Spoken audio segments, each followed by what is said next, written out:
naddala gwe atwekuumiddeko gaba maanyi mangi nakwewaliriza kungi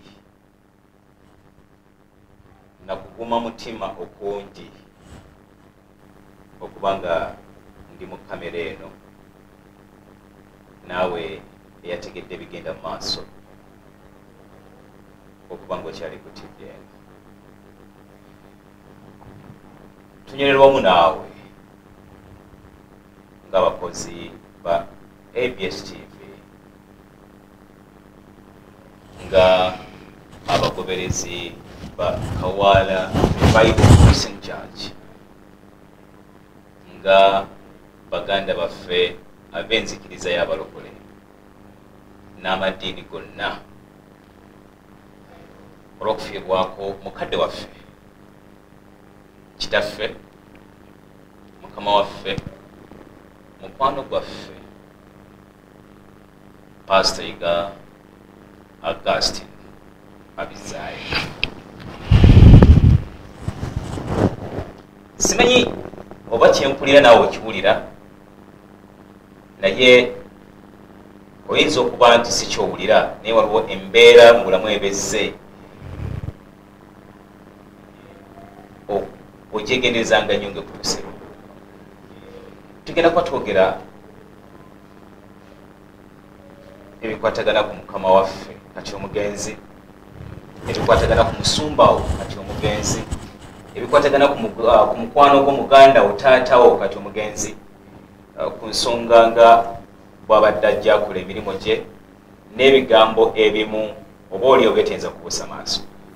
Mwanjukiza omutesitesi Ssemaganda Farouk Sessazi eddoboozi lyesaze si lwakuba nti naye oba oliawo tunaapiikinga programu tugenda kugitambuza ne mukama wange asooka bavuze Kanyike Henry Mayanja. Ntera okuba n'akamwenyumwenyu ku matama naye kambuzeeko okuva ku ssaawa nga 5 ez'ekiro akamwenyumwenyu kange ne kagenda. Mbadde ngezaako nnyo okukoppa mukama wange simayiro ye era nga nze mmanyi nti tewali mu nsi muno alina simayiro nga ebadde eya mukama wange Iga Augustine.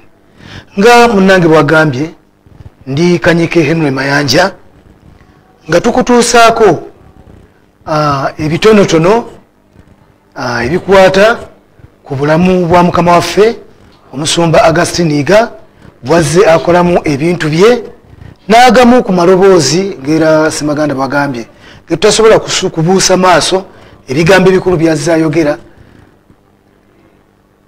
mu mbeera eyo bwetyo bwe tugenda okutambula. Nze ku ludda lwange omusumba Iga abadde mukama wange naye ate ye nga takitwala nti ndi mukozi we, abadde antwala nti ndi mukadde we. Musumba Iga amaze kufa ne ndyoka nkitegeera nti ddala omusajja ono mbadde mukadde we naye ate nga luli nze mbadde sikimanyi nti ndi mukadde we. Musumba Iga bukyanga ntandika oba bukyanga mbeera naye tampitanga ku linnya lya Mayanja nayita nti Mayanja. Abadde alina amannya abiri gakozesa ng'erinnya erimu ampita Sozi. Erinnya eryo yalijja mu muzannyo omukazi mukasibo gwamu yagwagala nnyo era gwe twazannyanga. Erinnya eddala nga mpita Mukulu Mayanja naye nga ye mukama wange. One time waliwo otwalya ku reception nga mutudde naye olwamala okulya kamereke nakuwaako by then yali alina mu kulyanko gamba nendaba omukwano okwagala obuntu bulamu bwe yalina gy'oli. Omusumba Iga yanjagala nnyo naye ate sinze nzeka. Omusumba Iga abadde mukwano gwa buli muntu.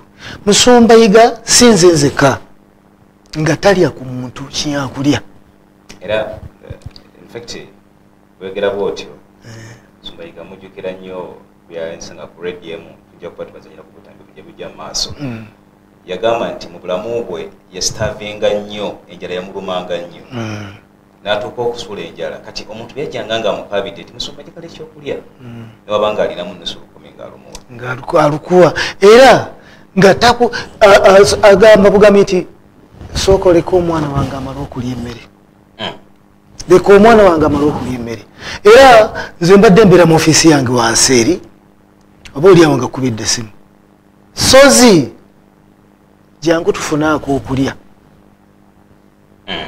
tubadde tulya mu sowaani emu imagine okulya mu sowaani emu ne mukamaawo ate sinze nzekka Musumba Yiga abadde asanga abakozi kwegamba tabadde mukama waffe abadde muganda waffe abadde mukwano gwaffe atuula wansi omukozi ng'atudde ku ntebe ne mukuba olwali lwammwe ne munyumya tayibadde talina mukozi gwabadde asosola nti ate ono akola kindi ate ono ayera ate oba ono ayoza ate oba ono akola ki bonna badde abatwala ekintu eki kyekimu tufiiriddwa nnyo mukama waffe Musumba Yiga biri nnyo gwe alyawo njala okusingira ekifaananyi ekiri wano ku Revival Christian Church Kawaala kyekyamazima abantu bangi abantu bagadde Pastor Yiga ng'akyali mulamu abantu bamwagadde Mukama Katonda ng'amujjuludde mu bulamu ebintu bibiri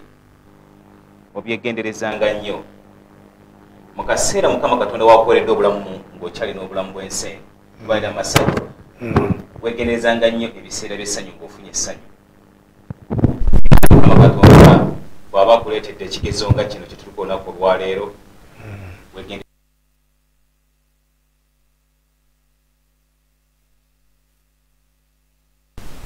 yaleeta essanyu yaleeta okunyolwa oba okufiirwa tuli mu mbeera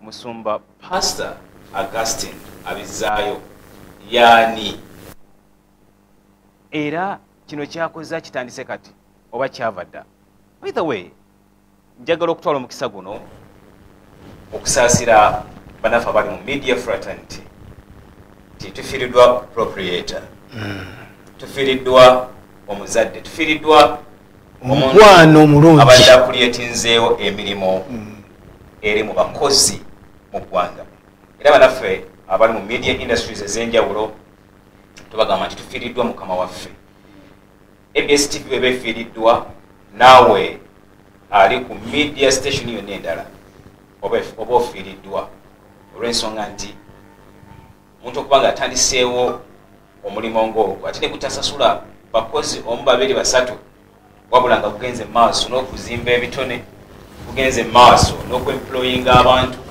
gugenze maaso n'okufula abantu okuba nga bamukazo tekitegeeza nti nga media fraternity tufiiriddwa nnyo omuntu ow'enkizo oba oliawo gwotayinza kubuusa maaso ABS TV yemu ku TV ey'Omusumba Yiga ereze abantu ab'enjawulo mu kubalira abamu ne bagenda ne ku media industries endala ate ne baba bamugaso gyebalaga essanyu n'okubazimba okubadde kuva eri Pastor Yiga ekiseera kino ekyokufa Mukama Katonda atugezesa n'ebintu bisatu gwe atulaba kyemmanyi wali ofiiriddwako nga tonaba kubanga oggyeyo ebigambo ebyenjawulo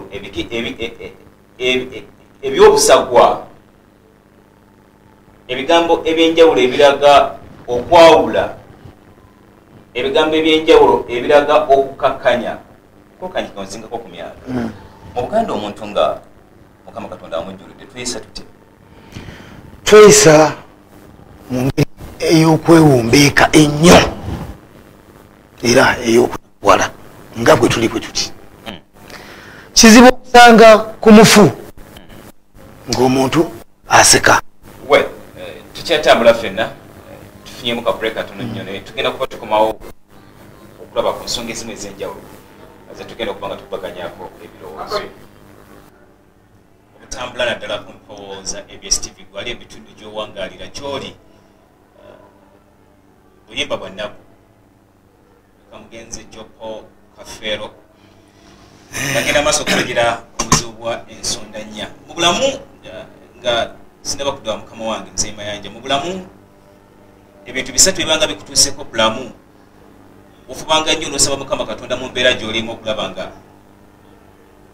akukakkanya omutima mukyo mwemuli okuba nga ofiiriddwa omuntu ow'enkizo oba mwana tata wayinza okuba nga wankizo ba mamawo oba mukyala ayinza okuba nga mwami wo nga wew'enkizo akaseera ako kaba kakugezesa nnyo mu bulamu bw'ensi eno ensonga lwaki tuba twagala abantu ababanyiga abantu abo emitima tuba nga twewala ebigambo ebisasamaza nga twewala ebigambo ebyawulayawula kubanga waliwo ki ekintu mukama katonda byonna byonna yabikola osobola okumanya olugoye lwogenda okwambala enkya ali ku mulimu oli mu yafiisi yo osobola okumanya emmere ki gyogenda okulya ngaozzeyo ewaka naye tosobola kumanya ddira ogenda kuva bulamu bw'ensi ensonga lwaki embeera ngeno webanga eguddewo ensonga lwaki twalabanga bakadde baffe bagendanga ne basuuza bannaabwe olwokusobola okuba nga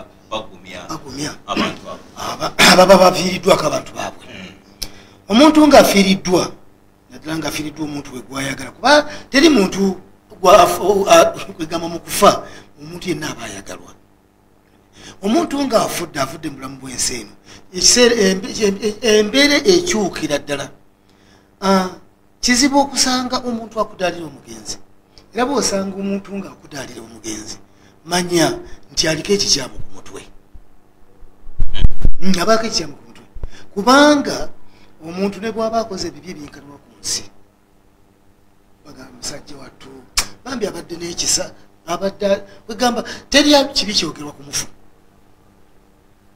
teri kibi kyogerwa ku mufu naye bw'osanga oli nga akudaala ali mu mbeera nga embeera ng'eno ng'eguddewo nolaba oli nga azze ku bbali ayina kwegamba takitutte nnyo ng'ekintu ekikulu omanyamanya nti waliwo ekikyamu ku mutwe gwe ali ku social media ali ku mikutu egyenjawulo gy'okozesa oba okyagenda maaso n'okusagira mu mbeera egenda mu maaso oba abantu abatufudde mu bulamu bw'ensi eno bamu akafaananyi oba nga wazaalibwa ng'okyayira mukaddewo nga bakiwandiise ku mukaddewo obujiji n'obulumi obwo oyinza kuwulira otya biseera ebisinga tukola ebintu naye tukole nga twebuuza ki ekigenda okuddirira naddala ku kintu nga kino ekiriko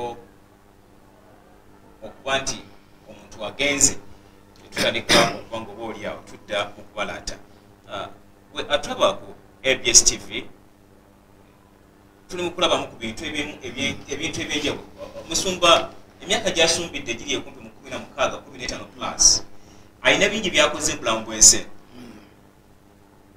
ayina bingi byakoze bulamu bw'ensi ffe abakkiriza nawe njagala obeere mukkiriza nti buli muntu yenna ku nsi yatondebwa nga alina kusobya era yensonga lwaki omuntu wabanga afudde bulamu bw'ensi tugamba nti mukama katonda amusaasira ebyo byamusobako ng'omuntu era amulamuze kisa so nolwekyo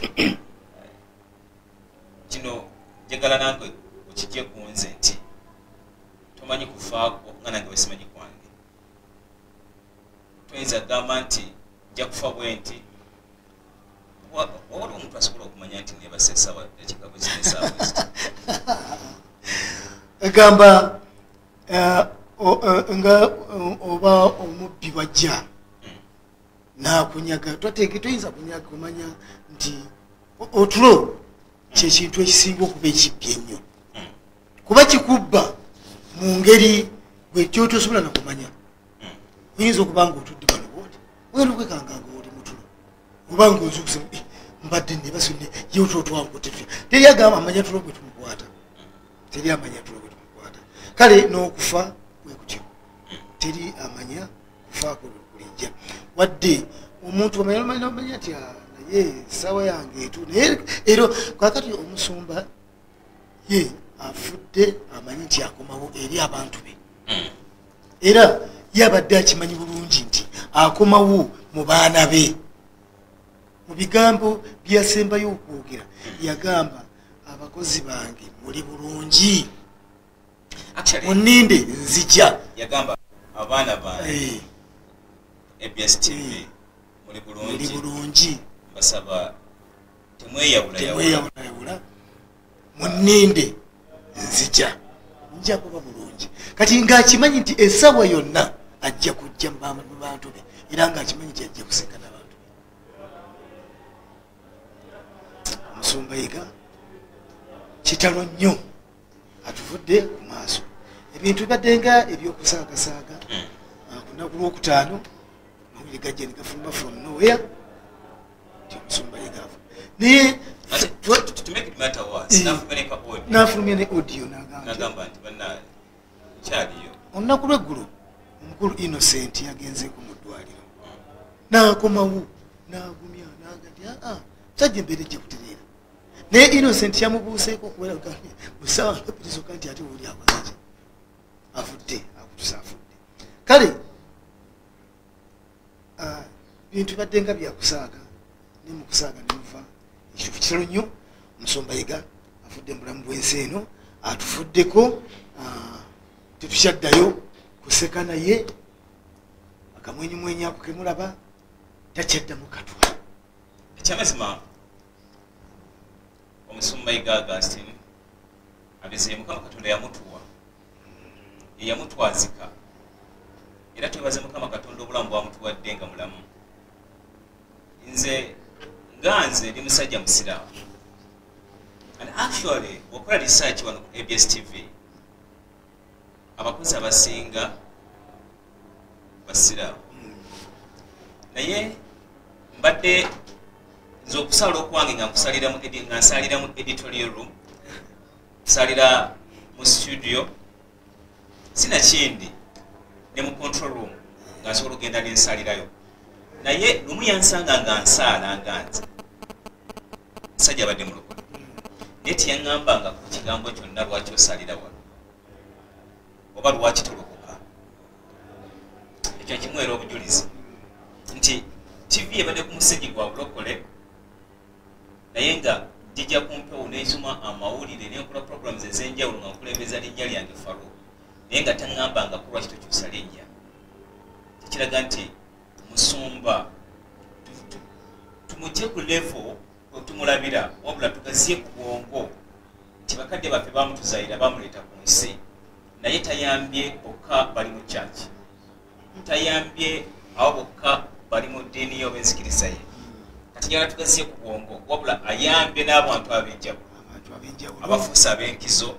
Nze ndi musajja mu Katoliki sapuli tenva mu bulago naye taŋŋambangako nti lwaki oyambala sapuli era taŋŋambangako nti Mayanja lwaki tova mu ddiini yo n'olokoka. Ayogera ekigambo kimu kyabadde akulembeza nti jangu osabe mu ddiini yo, jangu osabe ng'osabe mu ddiini yo. Kizibu nnyo okusanga TV ey'abalokole ng'ekolako abasajja abasiraamu naye kikwewunyisa nti ABS television erina abasajja abasiraamu nga be basingako obungi. TV eno abalokole kuliko ndowooza Joani akola essaawa y'omwenda n'abayimba mu kyaki naye abasigadde banzikiriza ndala abasigadde banzikiriza musanze awo nga musajja wattu amenyesemegyese enyimba za Swaba Kasumba zezimu ku TV enyimba zetu zasookera kyokka nga zipromotinga busiraamu nga zikuba ku TV y'abalokole. To make it matter worse nga ffe abasiraamu tubaddeko ne program ey'olwokutaano ey'abasiraamu eyaddaawa era nkyajjukira nnyo mu kisiibo enteekateeka zagenda bulungi nnyo mu maaso n'okusomeswa obwesiraamu ng'ate bulina okutambula. Atulaba ABS TV okusaba kugenda mu maaso ekawaala n'okujjukira wamu n'okuba nga bwole tutendereza ffe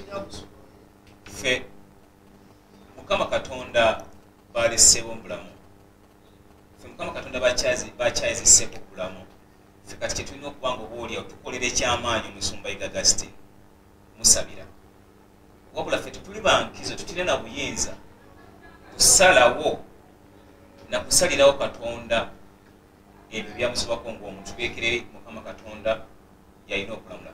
Omusumba Iga Augustine abantu bandyagadde okumanya yaani. Who is Pastor Iga? Pastor Iga yaani atulaba ku ABS TV mu kunyolwa okw'ekitalo. Omusumba Mukama Katonda yamugye bulamu bw'ensi eno ennaku z'omwezi abadde 26 essaawa zabadde 4 n'ekitundu ez'ekiro.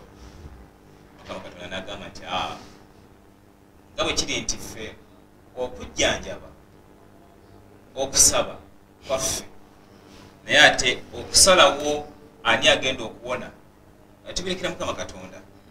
That's why tuvayo tugamba nti Katonda byonna tubikuze eki ziba kuba ssente nga zezeetagisa Mukama Katonda asobole okuzza obulamu bw'omusumba Iga Augustine abantu babadde basobola okuzisonda oba oliawo ne bawaayo ensimbi oba bakozeeko gwe ekyabwe kyebasobola naye ate Mukama Katonda bwatukwasizzeewo okuba ng'atambudde mu bulamu bw'ensi eno.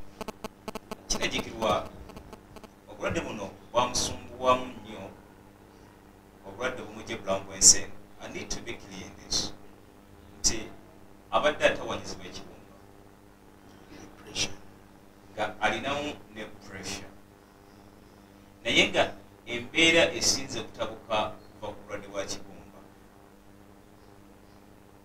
era yagenda ku mudwe erimanyiddwa nga Lifelink yasookera okulaba nga oba oliawo bazza obulamu bwe nebamusindika ensambi. By then engeri Musumba Iga gyabadde very creative for real. Kino ekintu kyankizo program zonna ez'enjawulo zibadde olaba ku ABS TV zibaddemu omukono gwa Pastor Iga ebitundu 9 ku kyo. ekyo tekikumye buli program yonna gyolaba wano mumpewo obuyiiya, that creativity, amagezi Katonda ye abadde yagamuwa kkiriza oba gaana. Programs zaaliko gwe ajjukira kalondoozi. Program eyo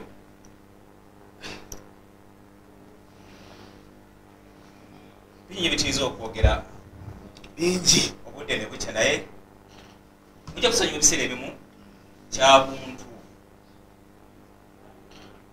gaffe abantu olira nga amaziga tegakaaba naye nga owulira nti omutima gunyigirizibwa.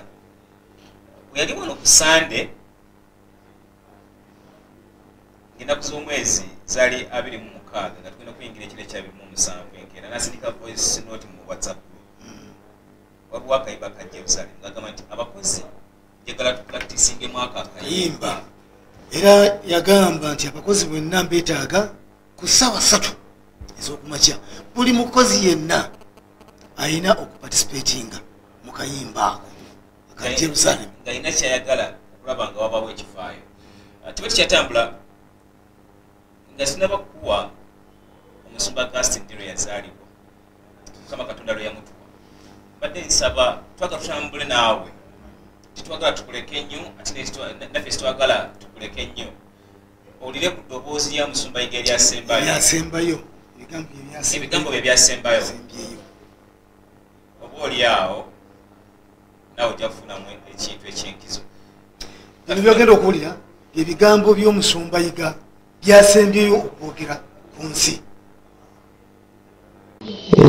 Abaana bange abakozi mwenna muli bulungi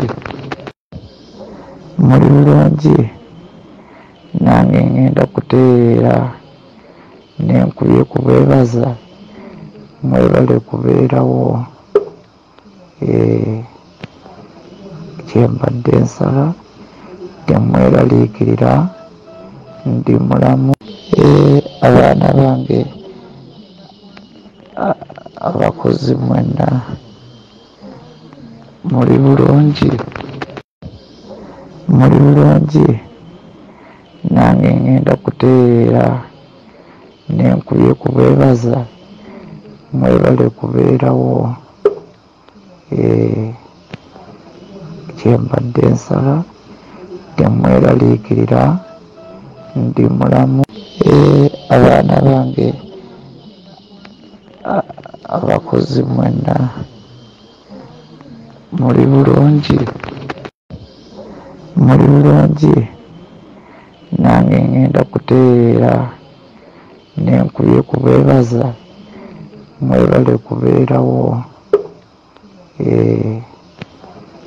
Kyembadde nsaba temweraliikirira ndi mulamu. Abaana bange abakozi mwenna muli bulungi, nange ngenda kutereera nenkubye kubeebaza mwebale kubeerawo. Kyembadde nsaba. Eddoboozi ly'omusumba Iga Augustine eryasembeddeyo ddala nga aweereza obubaka eri ffe abakozi mu WhatsApp group ng'agamba nti muli bulungi, nange ngenda kutereera mbagaliza okubeera obumu. Wulira ebigambo ebyo bigambo bya kizadde nnyo, okuggyako olinga tamanyi nti mu nsi naye ajja kuvaamu, yayandizaawo n'atandika okuserebulatinga, n'atandika okwogerera ebigambo ebyinike eri abantu aba tuvudde mu bulamu bw'ensi eno. Neffe wano mu Buganda tukiddiŋŋana nti n'okusuuza abantu basitulanga blanketi zaabwe ne bagenda ne basula n'okukumaakuma abantu ab'enjawulo. Still kikyaliwo okubanga eyo nnono mu Buganda. Omusumba Iga Augustine abizaayo. Mukama Katonda yamutuwa ku nsi eno ennaku z'omwezi 25 omwezi ogwokuna mwaka gwa 1976. Yafa Mukama Katonda yamutuwa mu bulamu bw'ensi eno ng'ennaku z'omwezi 25 omwezi ogwokuna mwaka gwa 1976. Mubumpimpi Mukama Katonda agenza okumujja mu bulamu bw'ensi eno ng'alina emyaka 44 egy'obukulu. Nkiddamu Pastor Iga agenza okuva bulamu bw'ensi eno ng'alina emyaka 44 egy'obukulu. Mu myaka egyo 44 Mukama Katonda amusobozesezza okukola ebintu ebyenjawulo ebisobodde okuba nga oba oli awo akozesa abakozi abasukka mu 7 ku TV n'abali mu church, abali mu mafaamu ge, abali mu nnimiro ye. Twesigeza nti abadde muntu wa nkizo nnyo, era nga Mukama Katonda obulamu bwe bamutekako ku byuma okusobola okuba nga awanirira amawuggwe. Kiseera kyatuuse nga amawuggwe tegakyasobola kugenda mu maaso, obwongo nabwo nga tebukyasobola okubaako kyebukola, ng'ekibumba kifuuse ekibumba. Mukama Katonda n'agamba nti togenda kusukka wano. Twebaza obulamu era tusanyuka obulamu Mukama Katonda bw'awadde Pastor Iga. Tuyinza okuba nga twawukana mu ddiini n'endowooza, kubanga oyinza okuba nga olina endowooza eyiyo, naye endowooza gwe alaba bino era twekuumiddeko manyi kigambo okufa tekitegeeza.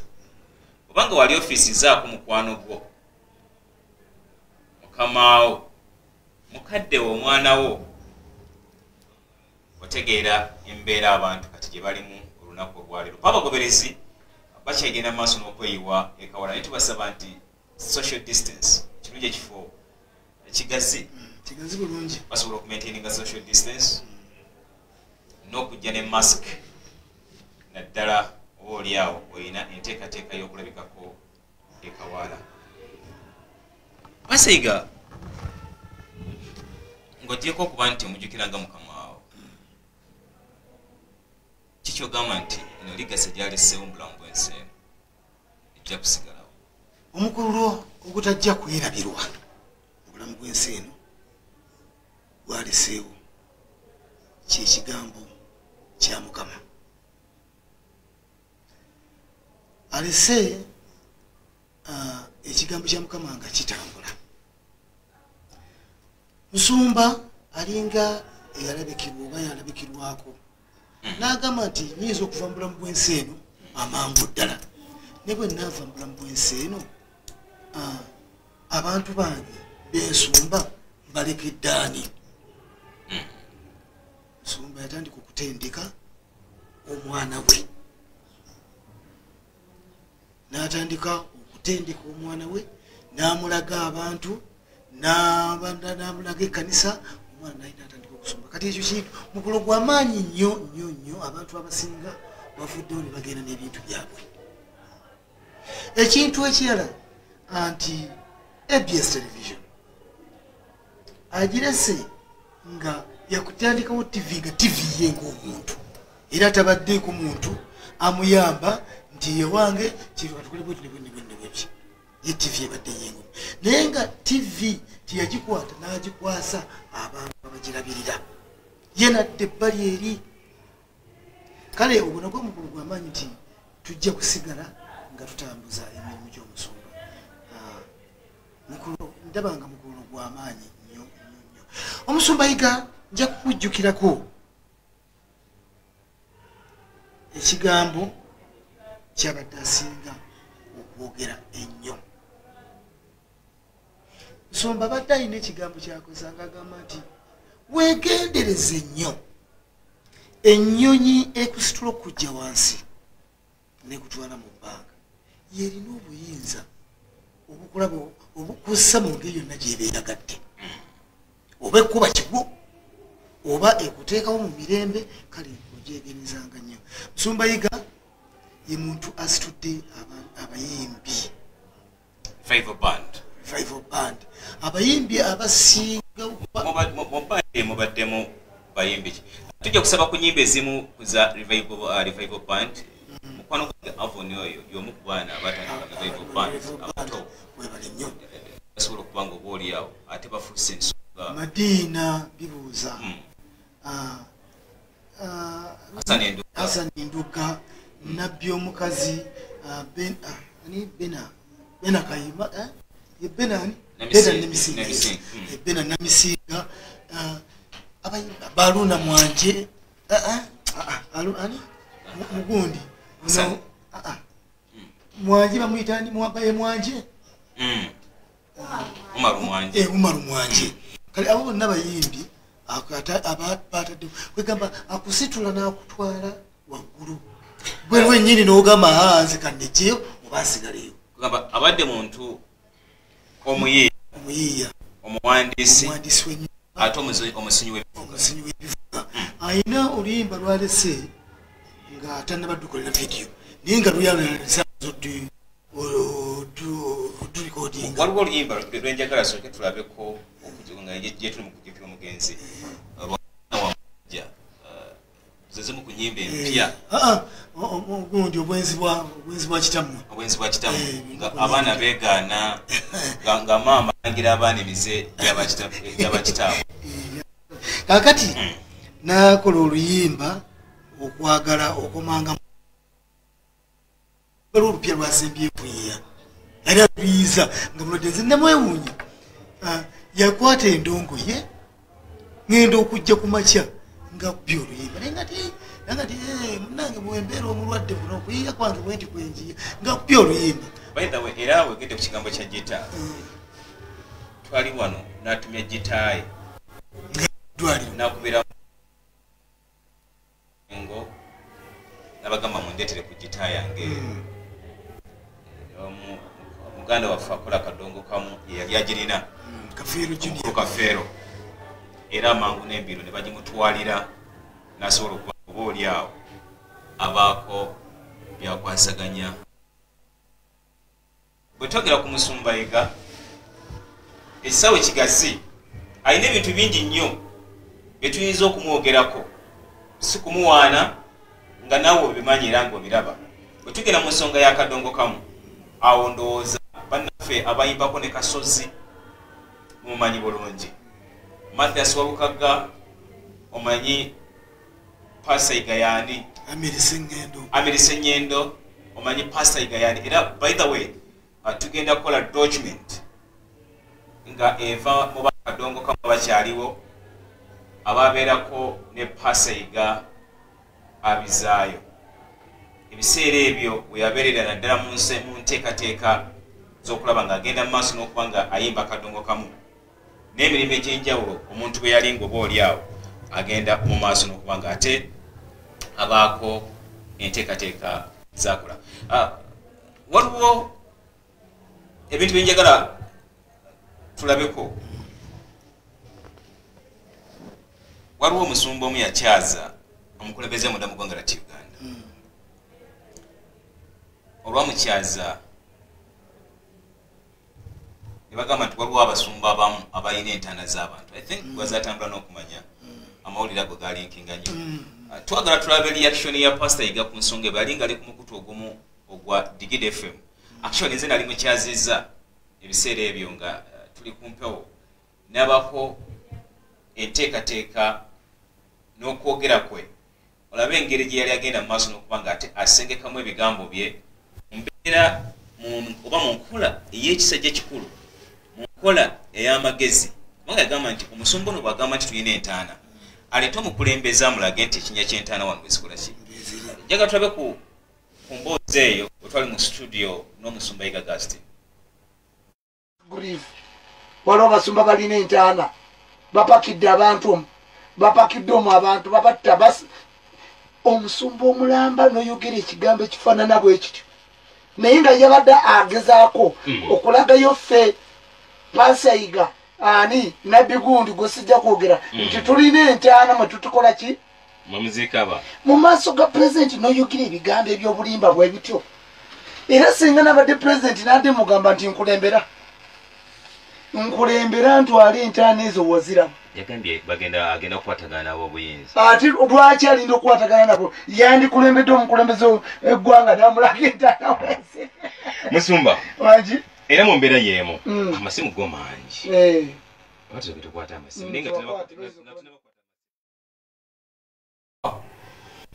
Bwatyo tusabuddemu ku ddoboozi eryo.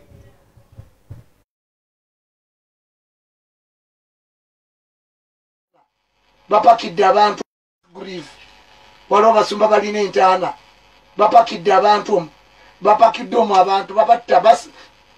Omusumba omulamba n'oyogera ekigambo ekifaanana bwe kityo naye nga yabadde agezaako okulagayo ffe Pastor Iga ani nabbi gundi gwe sijja kwogera nti tulina entaana mwe tutukola ki mu maaso ga pulezidenti n'oyogera ebigambo eby'obulimba bwe bityo. Era singa nabadde pulezidenti n'adde mugamba nti nkulembera ntwale entaana ezo waziramu. Yagambye agenda kukwatagana nabo obuyinza. Ati lwaki alinda okukwatagana nabo? Yandikulembedde omukulembeze eggwanga n'amulaga entaana wese. Musumba wangi era mu mbeera y'emu amasimu go mangi. Lwaki tukwata amasimu? Naye nga tunabakwata amasimu bagamba nti si byange naye bagamba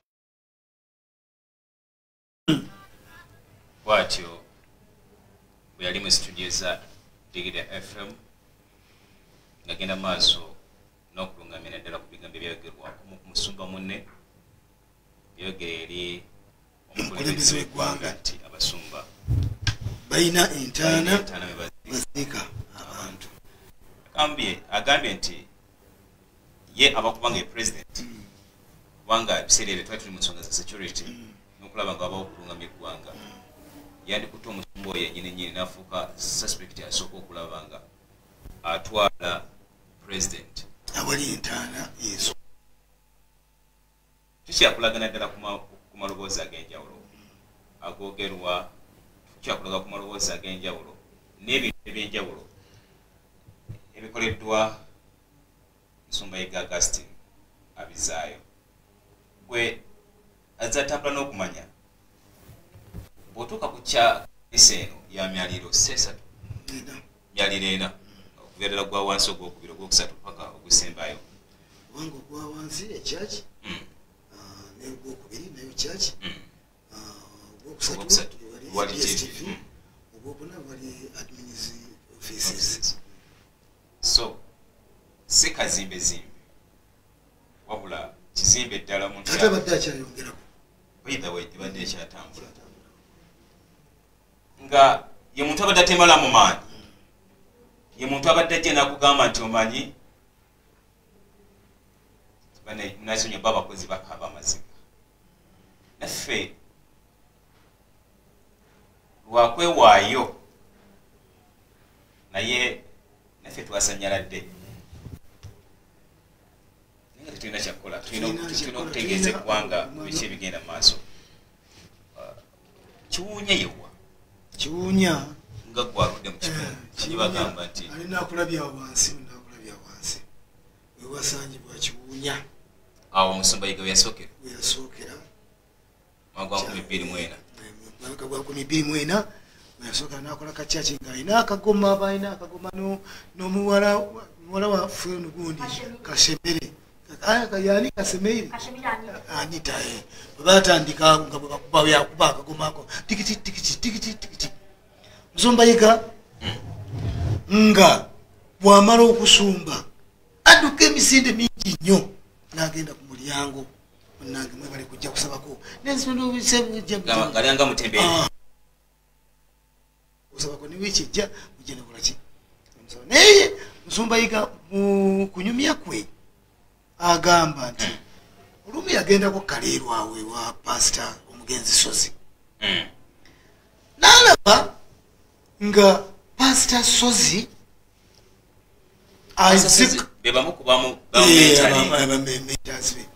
nga ayingidde alinnye Katuuti ng'abantu bonna tebamulabye namulaba natuuka Katuuti nga naye wamma omuntu gyokumweteekako ennyo ali naye ndowooza gyakoma okwegobako Pasayiga atandika naye okujja mu ngeri efaanaganako ng'eyo era n'atandika okufuna abagoberezi bwe yava ekiwuunya nadda waneekawaala ng'awa wali petrol station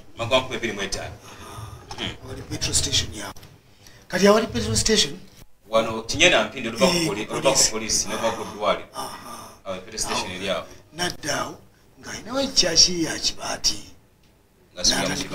n'atandika okusumba era yasumbira grawo bwewava n'enjiri yabizaayo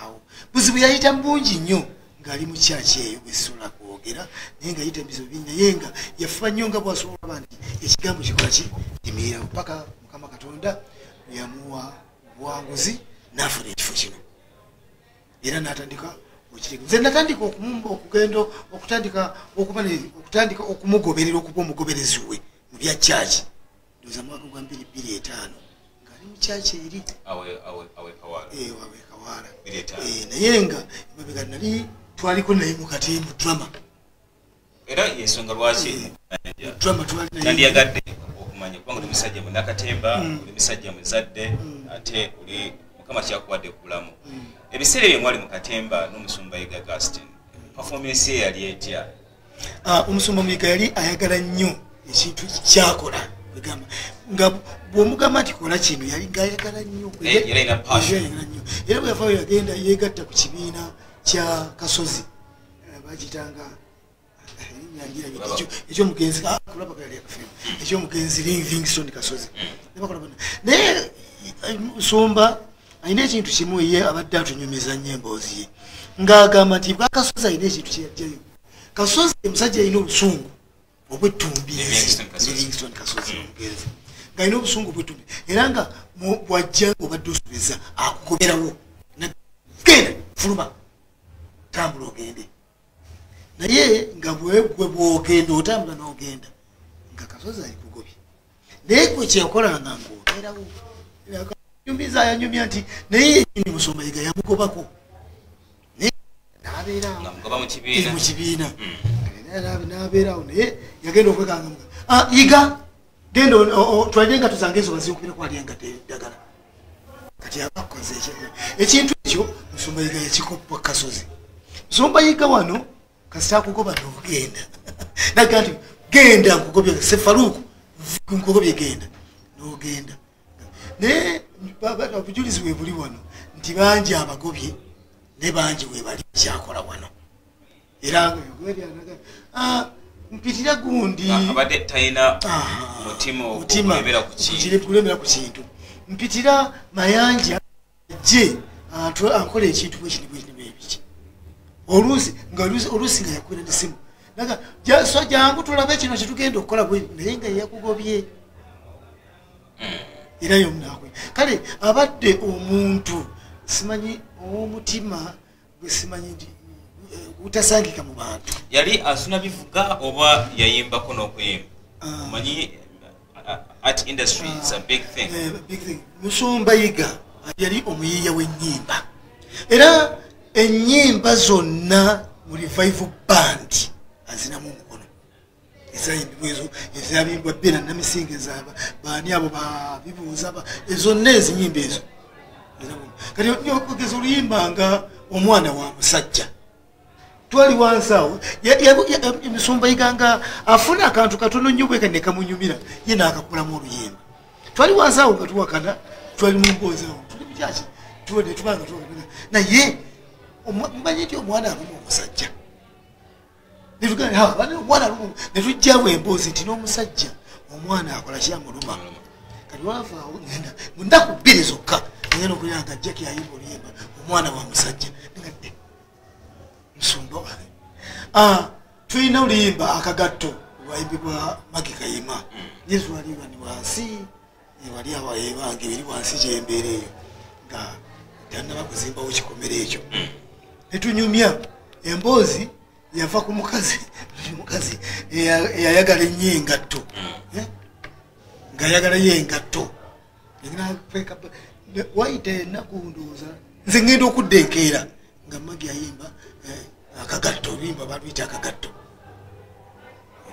kale Musumba Yiga yena ekyo amuyiiya ate nga n'okusoma ebivuga akumanyi naye okuyimba teyayimba naye nga yali muyiiya wa nnyimba yali muwandiisi wa ate nga musinyi wa bivuga wabula nga abadde musinyi wa bivuga era ye mu kitaaye nga bwakwata bwowulira oluyimba nninga ŋŋaali olwa Kafeero Junior lwe yayimba Kafeero Junior yeyebbira ekivuga ekyo kiteeyo ennene egy'owuli etuulamu yagyekubira yennyini mu studio bw'owulira oluyimba luno obwenzi bwa kitammwe ye yennyini yeyebbira gita olwa Jackie Kabira. By the way tujja kusaba ku producer otweko ku luyimba olwo obwenzi bwa kitammwe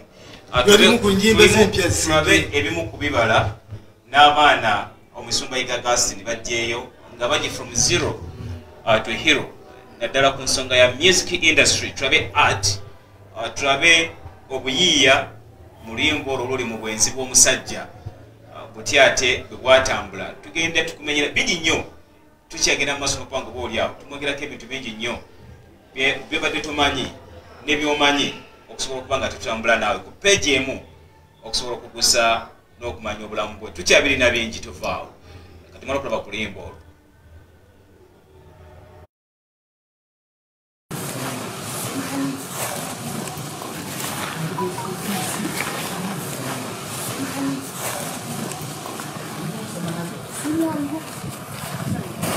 Kami batugabye school fees. Kaunga mkamazeo. Bagoye. Neka miramu. Kekala msoma chai.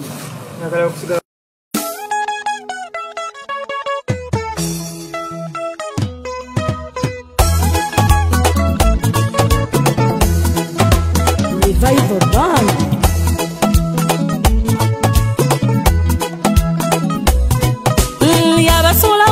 Mwesaba mugume baana bange ze mama ne tata obwenzi bwa kitamwe bwamutye waka najja salawo kugenda ne malaya sina kalungi ke nalifunye okuva lwe najja mufumbo bwa kitamwe omusajja kitamwe yandabye ennaku ng'amala emyezi tasuze waka omusajja kitamwe yandabye ennaku nga n'oluusi nsiiba n'ensula baana bange mbakutira kino temutwalanga obwenzi bwa kitammwe baana bange nsaba mumpulire temutwalanga obwenzi bwa kitammwe.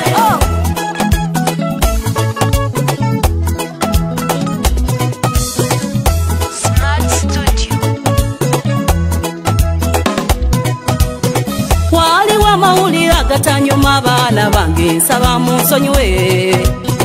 Omusajja kitammwe yanjabulira ekintu ky'obulamu ne kinnemerera. Omusajja kitammwe yandekulira nengwa mu kikemo kyekyaviirako sitaani n'ayingira mu bufumbo bwaffe n'afuna akatebe n'alannama. Obwenzi bwa kitammwe bwampaliriza nengwa mu mukwano n'omupakasi ate nemba nennaba neyekisa etazibira bife okukakkana obulungi nga ndi lubuto olw'omupakasi. Era mwana wange nsaba nkubulire nakusala mu mupakasi. Mwana wange nsaba omanye kino nti oli mwana wa mupakasi. Oli alima ery'emmanga ewaka miwanda. Baana bange mbakutira kino temutwalanga obwenzi bwa kitammwe. Baana bange nsaba mumpulire temutwalanga obwenzi bwa kitammwe. Gwe nakulabirawo ng'ennyinde kulinga ekifundikwa ky'olubugo nemmanya gwe toli mwana wa taata. Kati ffe ababi ffe baana ba taata. Ekyomukisa omulungi kitammwe yandekera obuyumba bw'abapangisa. Kwaliko omupangisa nga talina mukyala nga nze mufumbira. Okukakkana obulungi nga ndi lubuto olw'omupangisa. Era mwana wange erigani ntale oli mwana wa mupangisa. Naye nga mu byonna mbakutira temutwalanga obwenzi bwa kitammwe. Baana bange nsaba mumpulire temutwalanga obwenzi bwa kitammwe. Omusajja kitammwe yali mwenzi. Gwe bulijjo naawe oli kyana kyende. Nakulabirawo ng'oli mwavu ng'olusolobyo. Awo ne mmanya gwe nawe toli mwana wa taata.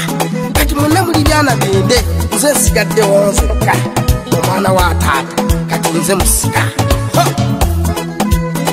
Aya basi ndi mwana wa taata, ndi mwana wa taata, nze mwana wa taata, nze musika.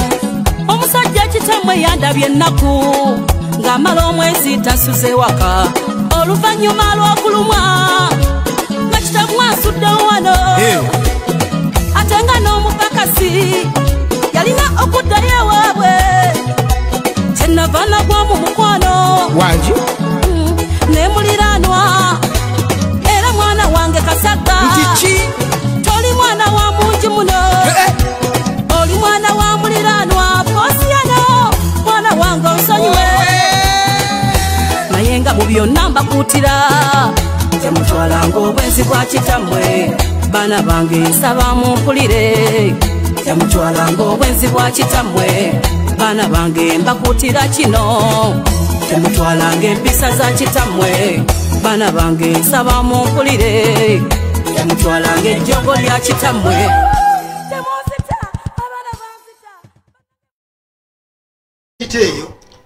Giteeyo ebaddemu oba gyotuyita leading gita. Mubaddemu besi gita ne mubaamu solo gita ne mubaamu n'ennanga. Naye nga gita egyembadde ntegeeza ke kano kagita bangatandika oluyimba olwo ali mu production akatandika gita eyo yagyekubira yennyini ya leading gita eyo. Soko twe ku sound work akantu akatandika.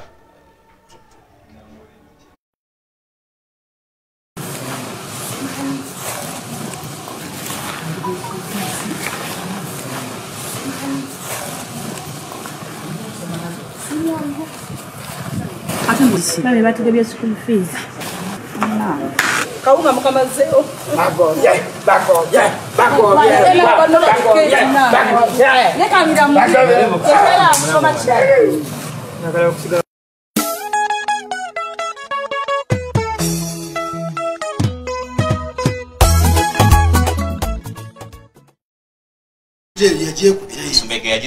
yagisuna naye nga obuyimba obwo obwenzi bwa kitammwe muno musinyiri mu studio we tutudde muno twali tutudde wali awoosomera amawulire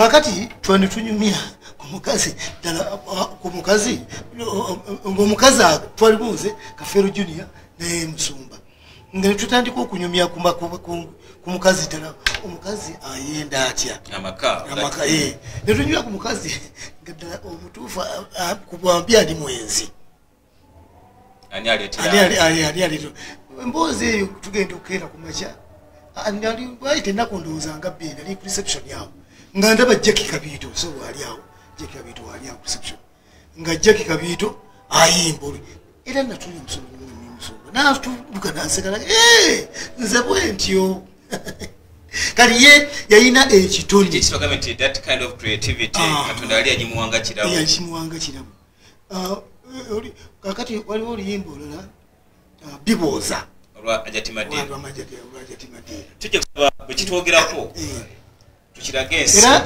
mbadde nsaba mukontrol anonyiza oluyimba lwa Kafero Junior bita ninga ng'ali uli sajja yali amanyi ebifu katusooke ne bibuuza then tugenda kuddako tuli ku ninga ku nnyimba zotenza kubuusa maaso nti Pasaiga tubadde tumanyidde mu kusumba ndiga tubadde tumumanyidde mu kuba nti ayina CEO wa TV wabula ne mu music industry kadongo kamu for real mufiiriddwa munnabitone mufiiriddwa omuntu oba oliawo ayinza okubeera okuzizibwawo naddala music industry banyinyi abagendeddwa okuba nga ate baddizibwawo nga tube kulimba lwa Madina bibuuza olwayizibwa era Pasaiga Augustine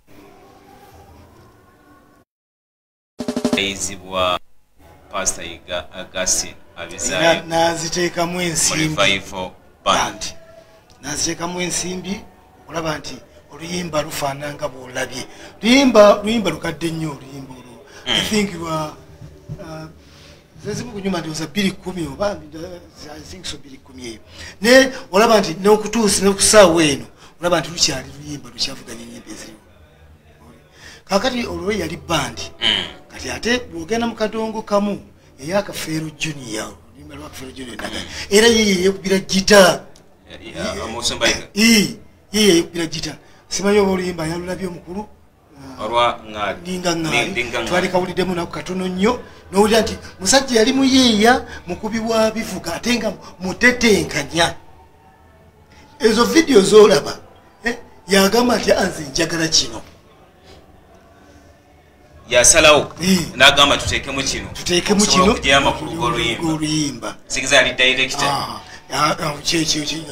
yiyo oluyimba n'aludirectinga ate naye yekubira ebivuga simanyi ndinga ng'ali producer abantu badde kayimba ako tuli mu kulaba bulamu bw'omugenzi Pasaiga n'ebimu ku ebyo buli ebibadde tumanyi ebyenkizo bye tuli mu kukugirayo naddala gwatambula naffe wabula mu maaso awo tugenda kuba ne press conference okutegeeza bannaffe mu mikutu sister medias ez'enjawulo ku biki ebigenda okuddirira Musumba abagenda muziika luddawa byonna birinde n'okutereeza empewo ku biki bye muwulidde naddala bantu ab'enjawulo okusobola okuba nga tetulungamye eggwanga ku nsonga ezitali zimu sooka tuwe kayimba ako tulabe nate ng'ebitambudde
n'ogikomyawo ng'oyimiridde abakubye emizira nsiima bwongero obugalo bannange buliwa ebizibu by'ensi eno bobeera omwavu obeera ng'omubigere olutalo lweruwero nze nawonawo era nali omu ku abo abazirwanako n'emmundu y'ekasijjagirwa nze nali ngikookinga towagala true story.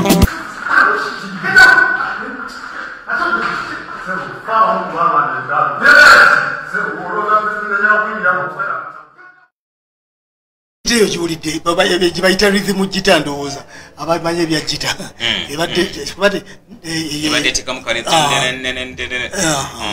eyo yagyekubira yennyini mu studio pasayiga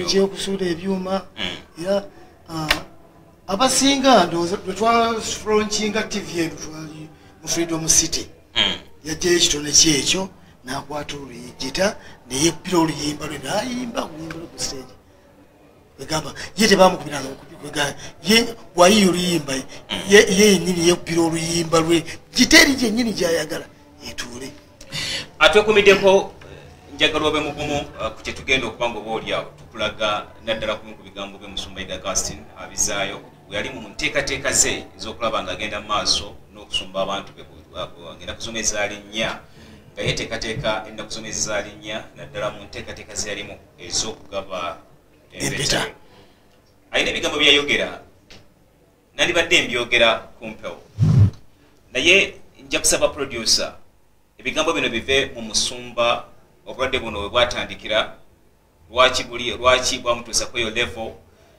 na biki bye yasanga gyali agenze bino ekirungi biri ku butambi nja kusaba gwe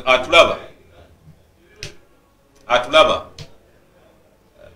njagala wetegereza ebigambo bino si byange ng'omuntu si bya muzeyi mayanja ba ABS TV wabula bigambo by'omugenzi nja kusaba gwatwekumiddeko ogume ne ka video kogenda okulaba yali ali mu kweteekateeka ng'ali mu kuteekateeka abagoberezi be mu nteekateeka y'okuba ng'ate abagabira empeta bwe yali ng'ali mu lusozi ebigambo bino nsaba tubiwulirize binyiga biruma naye nkusaba bumanganze katwabe ku katambi ako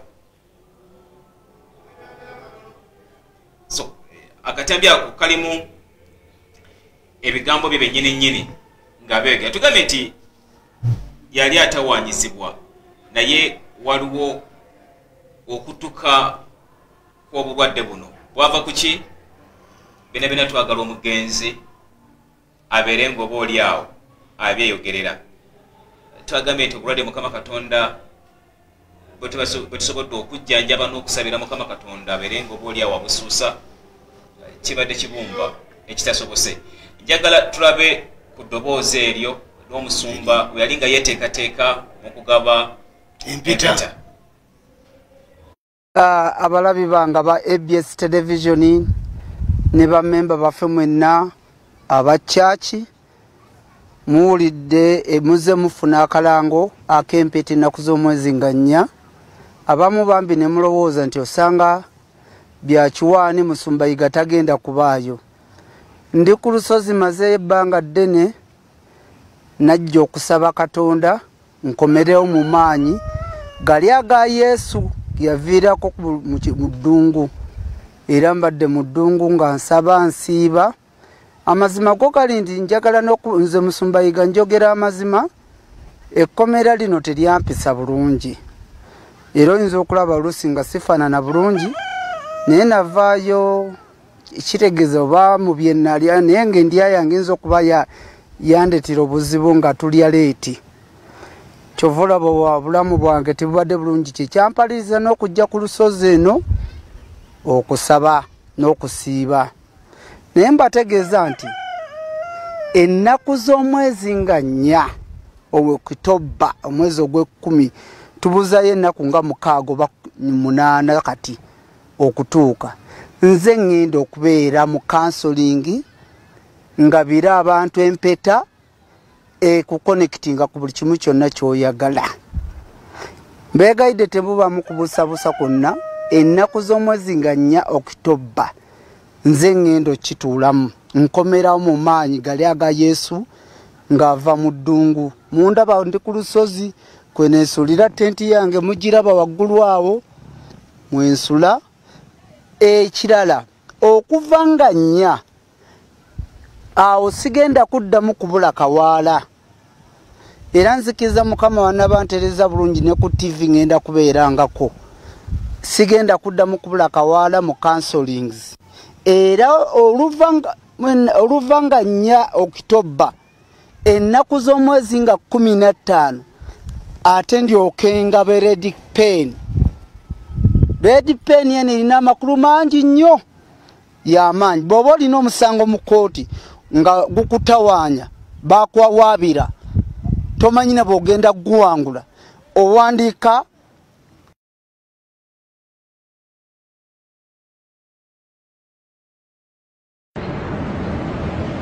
laba tuyinza kusigala kyekimu mu ndowooza naddala nga tuli ku kaseera nga kano ne bannaffe abalina obukosefukosefu ku mitima abafiiriddwa abantu bammwe abantu baffe tusaba Mukama Katonda abanyiga ebiwondo naye ng'eki ekyamazima tufiiriddwa omuntu ow'enkizo tufiiriddwa Mukama waffe tufiiriddwa mukwano gwaffe ate mukadde waffe kati wano we tuli ejjawo mwaka ki Pasayiga 29 ekifo kino yakifuna mwaka ndowooza 27 kubanze ngenda okuddamu omulaba namusanga ali ku musingi gwa flat eno kale namusangira nagenda agazi kati 210 nayingira wano 210 nayingira naava wali nadda wano atulaba ku ABS TV twagala okutegeeza kubimu ku byenkizo oli awo bitasaanidde kubanga ate tubireka ebbali naddala gwe abadde azatambula naffe ku nsonga ez'enjawulo Musumba Igagasin abizaayo bamuzaala Bukomansimbi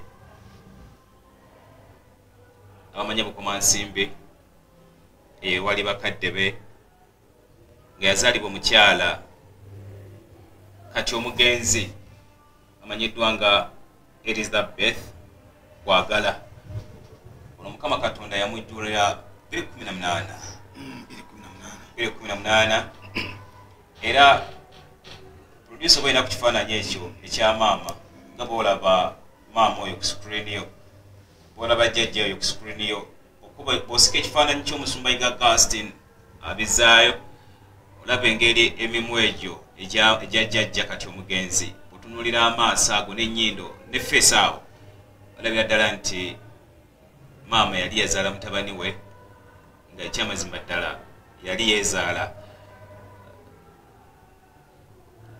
omuzadde yenna amanyi obulumi bw'omwana ndowooza betwogera ku kigambo omwana nawe olina gw'ozadde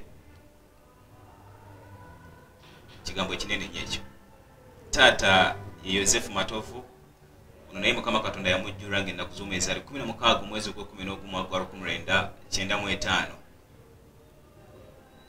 Pasayiga mu bulamu bwe okusinziira ku mwannyinaawe Nayiga Maria gwe batera okuyita Ssenga agamba nti yali mujagujagu kuva dda yali mwami oba yali musajja akola ebintu eby'enkizo ebyewuunyisa era tubadde tunyumyamu atuuse n'okungamba nti yamugamba nti gwe ekyabikwe oyagala kubeera mufuusa era ndowooza byemu ku bintu oba oli awo byabadde ajja akola ebyamagero ebyenjawulo eri abagoberezi be naddala bannaffe ababadde bamukkiririzaamu ku nsonga ezitali zimu gwe yiga oyo Mukama Katonda gw'ajja ebulamu bw'ensi eno tiyazaalibwa yekka yazaalibwa mu maama we bamuzaala ne baganda babali mu bana balambirira era nga omugenzi kati Mukama Katonda gw'ajja ebulamu bw'ensi eno yiga Augustine abizaayo ye last born ye yali omwana abadde asembayo mu maama we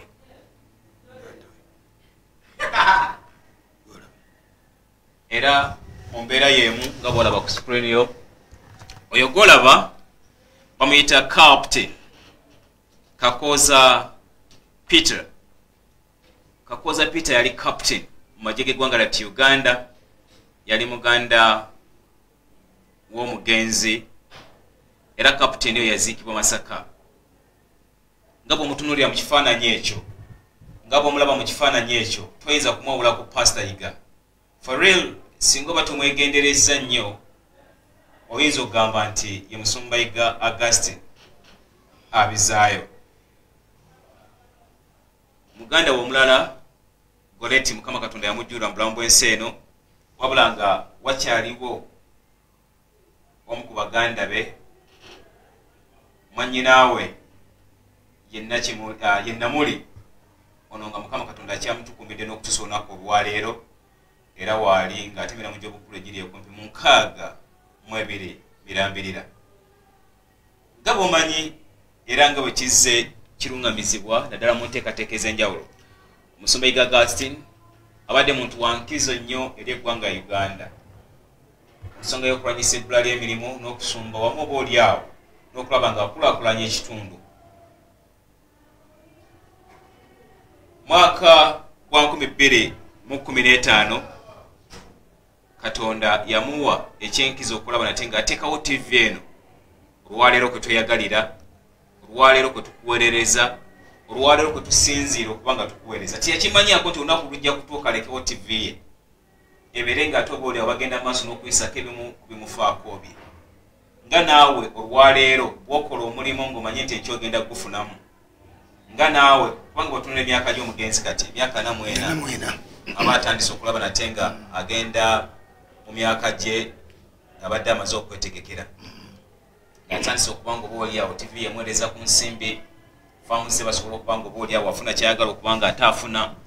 Era gwe ajjukira mu mwaka gwa 2006 mu nteekateeka ezaali zigenda mu maaso, General Edward Katumba Wamala yalonkinga TV eno 2016 yalonkinga General Edward Katumba Wamala yalonkinga oba yatongoza TV eno kubanga etandika okuweereza butongole n'okubanga ekkiriza ekitongole kivunaanyizibwa ku by'empuliziganya munda mu ggwanga lya Uganda ekya Uganda Communication Commission.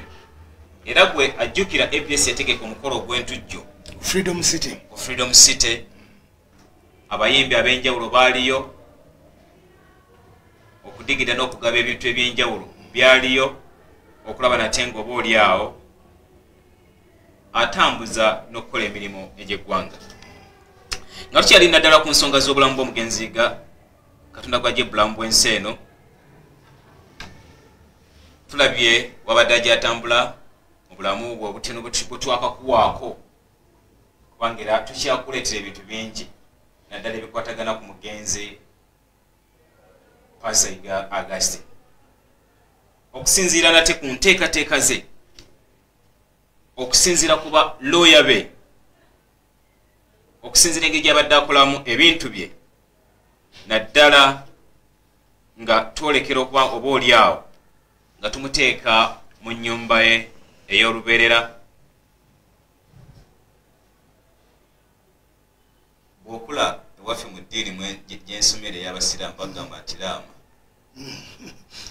ndowooza eddiini zonna ne Katikkiro wa Buganda azakubiriza abantu okulamanga okusobola okuba nga oba oliawo tujjawo ng'enkaayana wegana okwerumaluma mu kika n'okusima n'abantu okwesika ebitugi, kulaama kintu kikulu nnyo. Era yalaama n'agamba nti kino mukiwuliriza era kyankizo